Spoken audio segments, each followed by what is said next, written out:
My head is getting stronger, but my brain is getting tired, and I wish that I could just be done. Hell, you're not done yet, cowpoke, because we're doing the order of operations.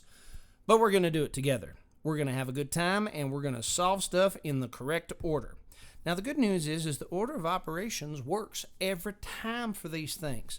These expressions, numerical expressions, they call them. Now, what this tells us is we always need to identify the parentheses first. Well, there's a parenthesis, and now we got to do the operations in the parentheses. In this case, 18 minus 4. Now, what is 18 minus 4? I knew you knew it. It's 14. And since we've evaluated everything in the parentheses, they poof, disappear, leaving only an exponent, which is conveniently the next step in the order of operations. Do you know what 14 to the second power means? Well, it simply means 14 multiplied by itself.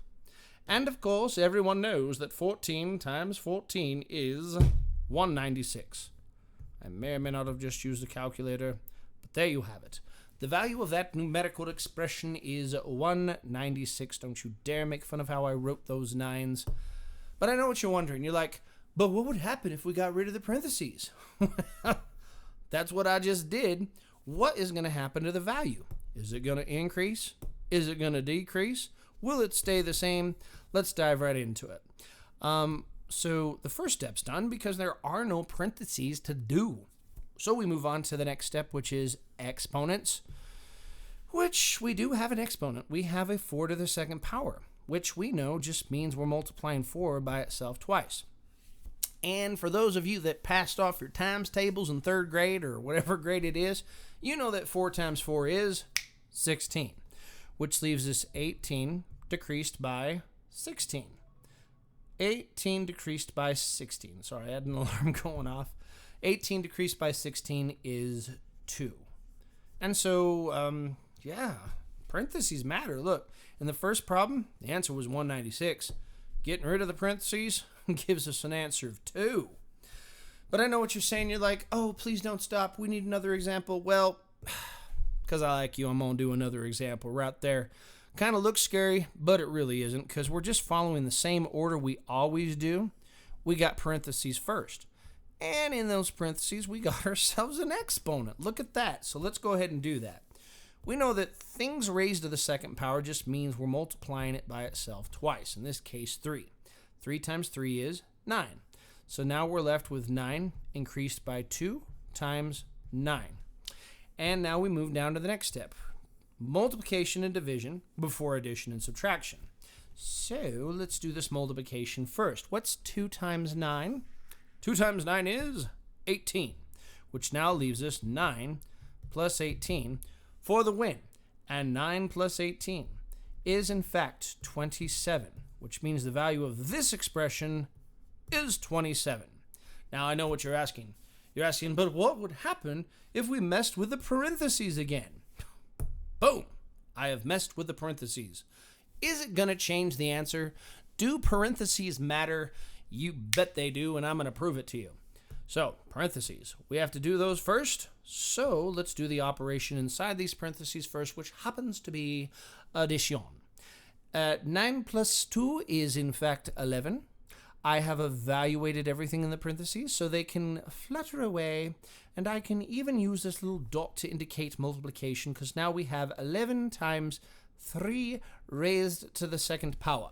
Now, of course, the next step is exponents. We must identify our exponents. In this case, 3 is raised to the second power. And we must do that next, which is the same as 3 times 3, which is the same as 9, which leaves us with 11 times 9 for the win. What is 11 times 9, children? 99. Do.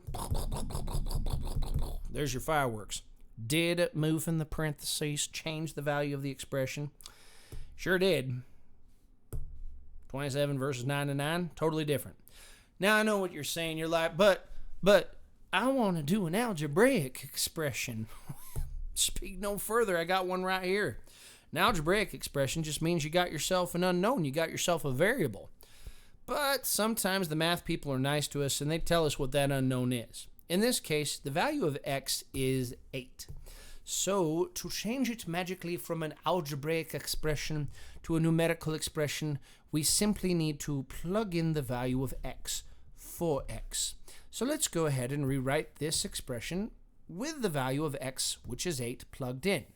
So we have 12 increased by x to the 4th power, which happens to be 8 to the 4th power, decreased by 6. Now that we have ourselves a numerical expression, we can use the order of operations.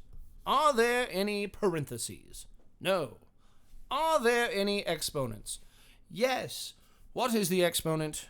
Well, it's 8 to the 4th power, which simply means we're doing 8 times 8, which is 64, times 8 again, which is 512, times 8 a 4th time, which gives us 4,096. Oh my goodness. So now we have 12 increased by 4,096, decreased by 6. My. Well, now we're left with the next step. There's no more multiplication or division left, so now we're left with addition and subtraction. Now, we have both. Which do we do first? Well, we always work left to right with this, so whatever happens first on the left. In this case, moving to the right, it's going to be your addition, which means we're going to be adding 12 to 4,096. So let's go ahead and do that right now, which is going to give us 4,108 subtract 6. And whatever that is, going to be our answer, which just so happens to be 4,102. Okay, I do believe I'm going to be done for the night. I hope that was helpful to you. Hope you're having a wonderful day. Good luck on whatever you're doing. Ta-ta for now.